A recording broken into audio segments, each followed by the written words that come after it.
I think I was in a movie called Curly Sue. John, well, I know I was in a movie. My SAG card. I didn't have a line. I was Testio, the waiter.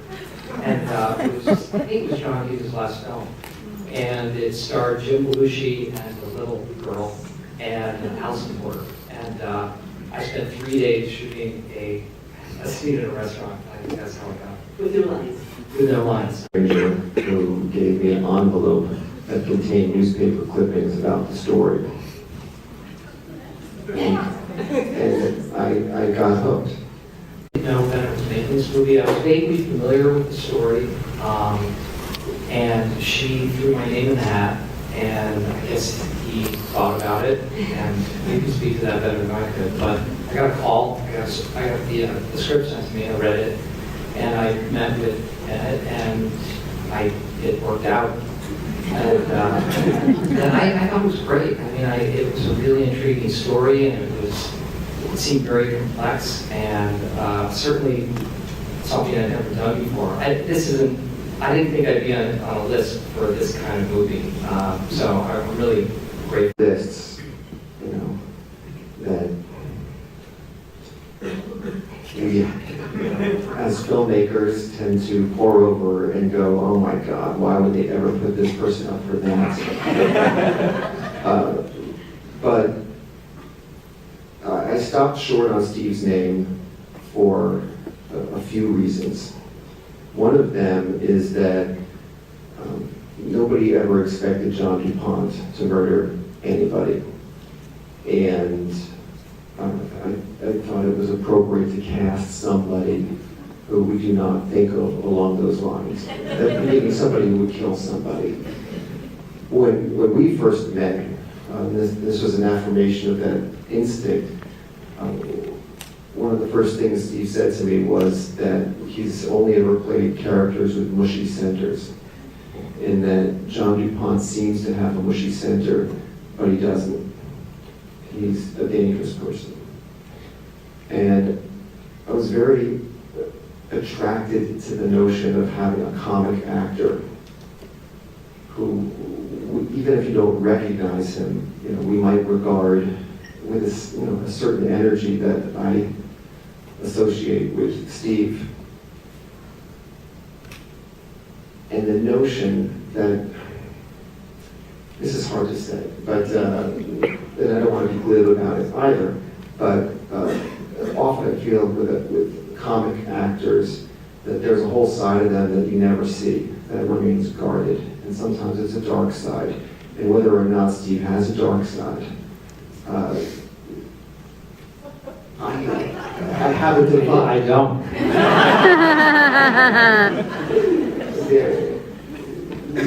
You exhibited an understanding and a sympathy for this character that was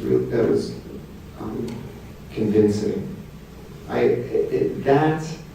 The fact that Steve was so committed and eager from the outset, from our very first meeting, and then aside from all of that, I've just always thought he is a fantastic actor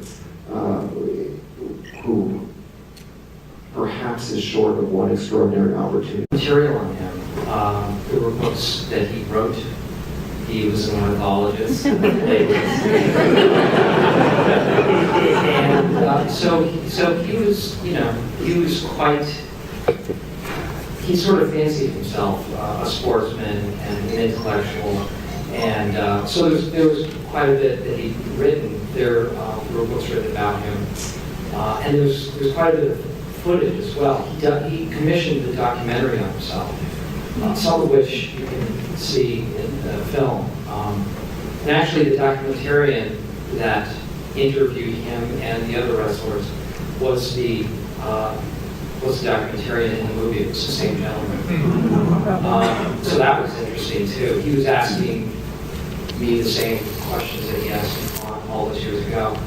But I think the most interesting part of that documentary was the raw footage, because that showed a side of him that he didn't necessarily want for public consumption. He would bark at the documentarian, he would talk to the crew, in a different way. And I think that offered a little more insight into him. And I interviewed people. I talked to people who knew him, people who worked with him, Marshalls, Nancy Schultz, people who knew him as well as they could. And again, it's your best estimation as to who somebody is. And I just try to observe this. As I said, the story came to me 8 years ago, and I saw, about 8 years ago, 7 or 8 years ago, I saw Channing in a film called Guide to Recognize Your Sins.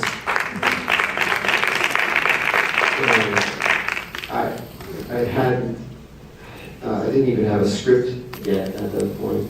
It was just, I was researching it and developing it and wondering if it was possible to make this movie and if there was somebody who could play the role. I saw that film and I was really stunned by it and him because he was just animal and dangerous, and the physicality of that role, and also played somebody who was flawed in a way that he could not ever understand himself, that he couldn't, somebody who was incapable of having self-awareness, the kind of person that when you meet, you understand something immediately about them that they will never understand. And I offered him the role back then, 7 or 8 years ago, and was also drawn to the fact that he was an unknown. I wanted to work with an unknown. I went and researched the brothers and the story, and then, obviously, athletes are wildly interesting to me, and what drives them to become great, and the fact that these people devote the best years of their life to something, to a discipline, and that you don't get famous, you don't get rich from it. And then I read the script, and I sort of was just like, I was completely baffled by, I just didn't understand it in a way that I wanted to. And Mark Schultz in general is one of the most fascinating people that I've ever got to spend time with. And he's so filled with he's so smart in his own sort of way, and then at the same time so vulnerable, and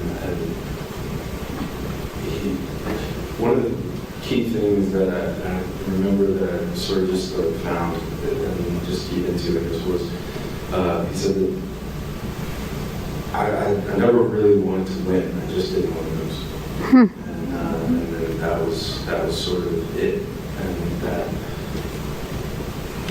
someone can be so filled with fear, you just want to exist in a place that doesn't have to.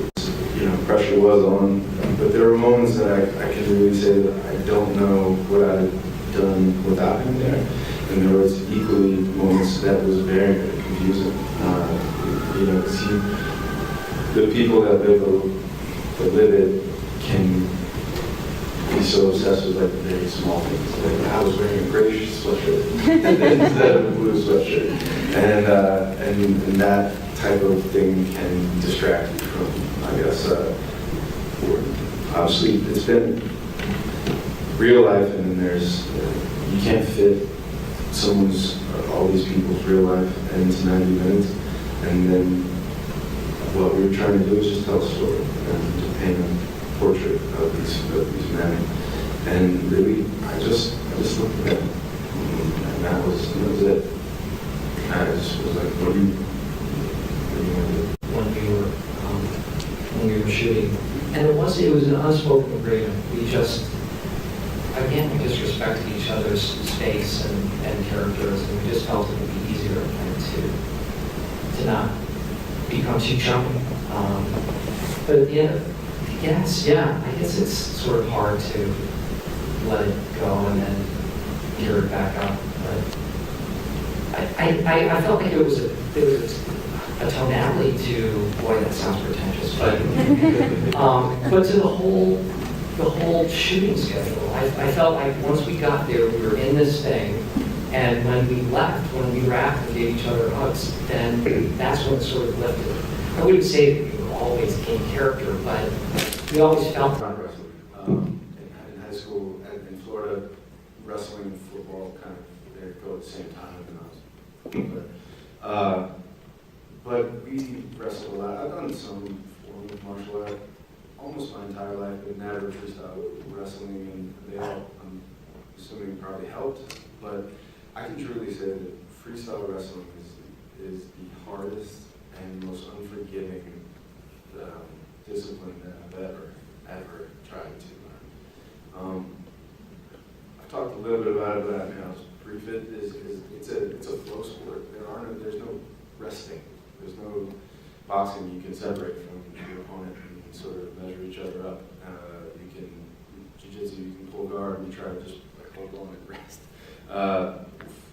Wrestling, you get deducted points for not trying to better your position, and it is such a suffocating sport that it is. I don't know. There's no way to really explain it to you all, and we did it for about. Not here because he's in the UK and he's working. He's so much better at talking than we are. So he's great at talking words. But he was the last of the three principals cast, and I always knew that I wanted him, but I did not want to be rejected by him because I offered him the role of Perry Smith in Capote 3 times, and he rejected it. Don't ask. And I knew, that he had wrestled. And at one point we saw each other at a thing, and he says, "Hey, are you doing that wrestling movie?" I'm not a wrestler. I'm like, "Yeah, no." But it waited just for these two guys to be in place. And then his manager called and said, "Would you like to have a meeting?" And I said, "Yes." We met for lunch.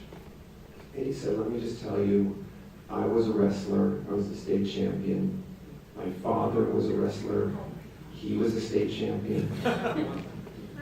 Wrestling is not just a sport. It is a mindset. It's a discipline. It's a mentality. It's a culture. It's something you live. And I will help you understand what that is. Also, I had a brother. I lost a brother. This is the same relationship. And I promise you, if we do this together, you will not regret it." Wow. And I said, "I will think about it."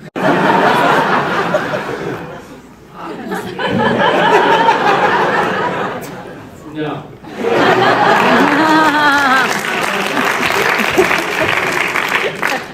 I agree with you that I think so much of who he was can be attributed to his wealth. And I think as well, his parents, it's interesting because his story mirrors Mark Schultz's story in a lot of ways because his parents divorced when he was 2, so did Mark's. He grew up in really a broken home and in a very lonely place, as did Mark. So I think they both had a yearning for something that I think they perceived the other could potentially fill. And he grew up in this enormous house on this enormous estate with his mother, who, by all accounts, was not a very loving, warm person. And so I think he didn't have the tools. And to me, that's really tragic and sad. And he lived this life of loneliness. So I agree with you in terms of that, in terms of how his wealth really. No, sort of, I guess. And I did look. All I did was tell the stunt or the set design. I was like, "Look, don't have anything in there that I can't destroy." And if it's because Mark would tell me that he was like, I would punish myself.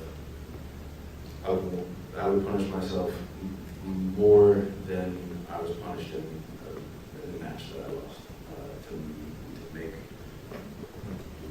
make me never ever want to lose a match ever again, essentially because that what I'll do to myself afterwards won't be anything compared to what I'm going to do in the match. And I don't really remember that tape. I mean, we only did one in the hotel. I didn't really plan it out. You dread that day. That's coming in the schedule, like you know when it is, and you sort of, that you click off the days that are coming up to it. I don't know. I don't personally plan that kind of scene. I don't really, very much of it